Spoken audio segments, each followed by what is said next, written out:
তৎকালীন যিনি একক হর্তাকর্তা ছিলেন, যার অঙ্গুলি হেলনে সব কিছু এই দেশে হবে বলে অনেকে মনে করত, তার বদান্যতায় আবার গেলাম 5 বছর পরে, গিয়ে ওনাকে পেলাম।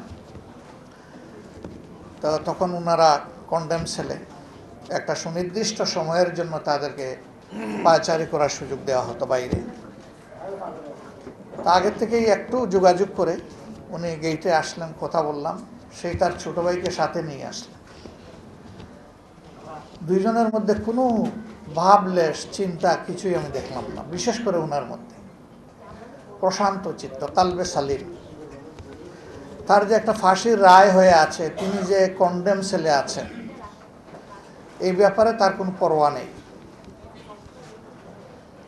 জেলে প্রত্যেকটি মানুষ তাকে সম্মান করত, ভালোবাসত, আর শুধু আফসোস করত যে এমন মানুষকেও জেলে থাকতে হচ্ছে জীবনের এই পর্বে।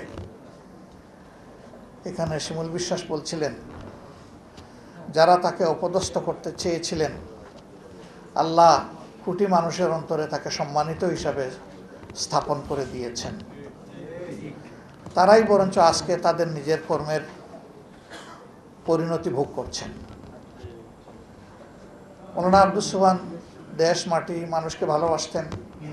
চাইলে তিনি বিদেশের যে কোনো জায়গায় আশ্রয় নিতে পারতেন, না, তিনি এগুলো চিন্তা করেননি। আল্লাহ এখানেই পয়দা করেছেন, এই দেশের হক আমার উপরে আছে, আর আমারও হক এই দেশের উপরে আছে, সুতরাং আমার প্রিয় দেশ আমার ঠিকানা। এই সম্মানটুকু তিনি করেছেন, ওই চিন্তা উনি করেননি। আমি সবসময় বলি, দেশ এবং মানুষকে যারা ভালোবাসে তারা কখনো দেশ মানুষকে ছেড়ে পালিয়ে যেতে পারে না, তা তারা করেননি। বরঞ্চ মীর কাসিম আলী, তাদের আরেক সহকর্মী, আমাদের প্রিয় সম্মানিত নেতা, কিন্তু আমেরিকায় ছিলেন। এই অবস্থা সৃষ্টি হওয়ার পরে তার কিছু পার্সোনাল ফ্রেন্ড তাকে রিকোয়েস্ট করেছিল, don't come back to Bangladesh. তিনি বলছিলেন হোয়াই? বলেছে আপনি আসলে ওই আপনারও একই অবস্থা তারা করে ছাড়বে। তিনি বলছেন আমি ফেস করব, কারণ আমি জানি অভিযোগ মিথ্যা। আমার মৌত একবারই হবে, যেমন আমার জন্ম একবার হয়েছে।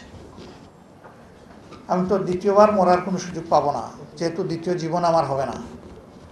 কাজেই মৃত্যুর তক্তায় দাঁড়িয়েও আমি বলে যাব অভিযোগ মিথ্যা, এবং আমি এটা ফেস করব।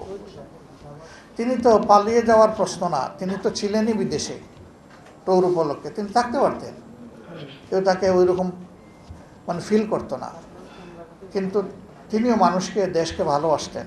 তার এই ইয়াকিন ছিল যে ইয়াকিনের প্রতিফলন তিনি ঘটিয়ে দুনিয়া থেকে বিদায় নিয়েছেন। এই সহকর্মীদেরকে আমরা ফেরত পাবো না, এটা ঠিক, কিন্তু তাদের স্মৃতি আমাদেরকে অনবরত স্মৃতি এবং শিক্ষা সঙ্গ দিয়ে যাবে ইনশাআল্লাহ। মৌলানা আব্দুস সোবহানরা কখনো হারিয়ে যান না, তারা বিবেকের আয়নায় জ্বলজ্বল করতে থাকেন।